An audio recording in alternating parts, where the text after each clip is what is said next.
कुछ ना कुछ बिखराव भी आएगा। और असली नकली की भी लड़ाई दरअसल सही मायने में अब इन विधानसभा चुनावों में तय होगी। लोकसभा में वो चीज कहीं ना कहीं थी, मन में तो थी, पर वो प्रमुख मुद्दों में नहीं थी। विजय जी बिल्कुल, आप जो बात कर रहे हैं वो बिल्कुल ठीक लगती है कि जाति के अलावा अगर कोई सबसे बड़ा मुद्दा होगा तो वो असली नकली का होगा। हाँ, और वो दोनों बड़ी पार्टियों में, शिवसेना में भी और एनसीपी में भी, खासतौर से शिवसेना में शिंदे वर्सेस बल्कि मैं इस इलेक्शन को ही मोटे तौर पर शिंदे साहब और उद्धव साहब के बीच का मुकाबला दरअसल दो के तय बीच करेगा कि किसका गठबंधन वहां पर बढ़त बना सकता है।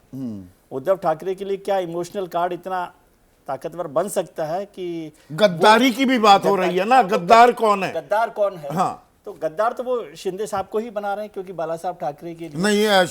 शिंदे गुट भी पलटवार शिंदे करता है ना इसलिए कि आपने पलटवार करता है कि विचारधारा के साथ गद्दारी कर और दी, इसीलिए वो आपने बाला साहब कांग्रेस के साथ हाथ मिला लिया। दशहरा मैदान पर जब वो रैली की तो उनके पीछे भी बाला साहब ठाकरे की बड़ी तस्वीर लगी हुई थी। तो वो गद्दारी का मतलब भी असली नकली कौन है ये तय करेगा। हालांकि शिंदे साहब ने बढ़त हासिल कर ली है लोकसभा चुनाव में भी, और जैसे सरकार तोड़ी और उसके बाद लग रहा था कि शिवसैनिक उनके साथ नहीं जाएंगे, लेकिन वो मजबूती के साथ खड़े हुए हैं।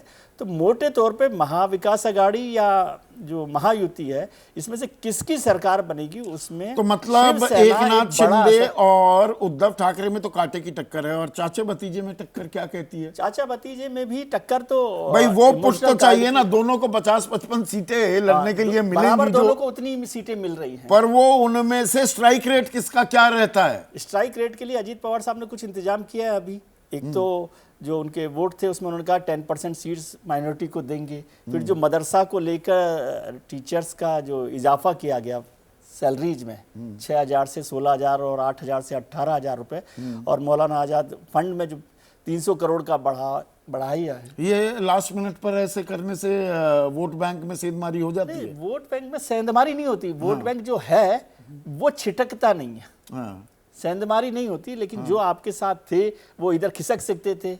मतलब एनसीपी ये उम्मीद लगा रही है कि अभी मुस्लिम वोट बैंक उनको देगा कुछ ना कुछ देगा, और बीजेपी को भी ये उम्मीद है। इसलिए इतने आलोचनाएं, इतना अंदर घर में जो मतलब चल रही है, असम में वो नाम बदल दिए मदरसों के, उत्तराखंड में, यूपी में उनसे सारा का सारा रपट ले ली गई, मान्यता का सर्टिफिकेट मांग लिए गए। यहाँ पर बिल्कुल उल्टी गंगा बहाई जा रही है। अलग अलग राज्यों में अलग अलग तरीके से जो है पार्टी अलग अलग तरीके से काम करती है। और अजीत पवार साहब को लेकर जितना बीजेपी और आरएसएस में घमासान हुआ, उसके बाद भी आज तो आपने देखा ही है कि जो घोषणा पत्र की तरह से एक तरह जो उन्होंने अपने कार्यक्रमों और काम का जो ब्यौरा दिया है उसमें तीनों की फोटो लगी हुई है। अब मैं कह रहा था ये फोटो बहुत अच्छी है, उसमें 3 मुख्यमंत्री हैं, 2 मनसे मुख्यमंत्री हैं, एक औपचारिक मुख्यमंत्री है।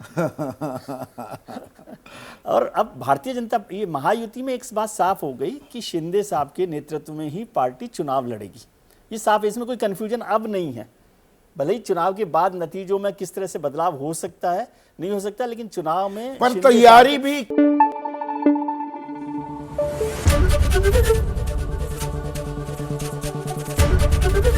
एबीपी न्यूज आपको रखे आगे।